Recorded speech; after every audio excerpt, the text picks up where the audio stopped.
तो हेलो दोस्तों, welcome to my YouTube channel. दोस्तों स्वागत है हमारे यूट्यूब चैनल में, जिसका नाम है दोस्तों जी के न्यूज भोजपुरी।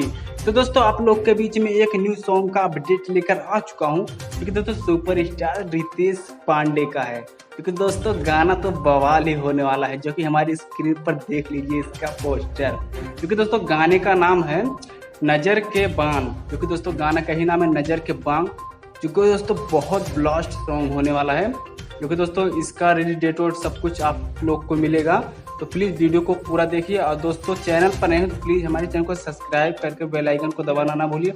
दोस्तों आप लोग के बीच में मैं न्यू सॉन्ग का अपडेट लेकर आता हूँ सबसे पहले। तो चलिए दोस्तों वीडियो को शुरू करते हैं। और दोस्तों ये कौन से चैनल पर रिलीज़ किया जाएगा? दोस्तों इस चैनल का नाम है हम भोजपुरी। दोस्तों हम भोजपुरी यूट्यूब चैनल पर इस गाने को रिलीज़ किया जाएगा, क्योंकि दोस्तों अभी इसका रिलीज डेट कंफर्म नहीं हुआ है। जैसे रिलीज डेट कंफर्म हो जाएगा तैसे आप लोग के बीच में वीडियो बनाकर अपलोड कर देंगे। तो चलिए दोस्तों।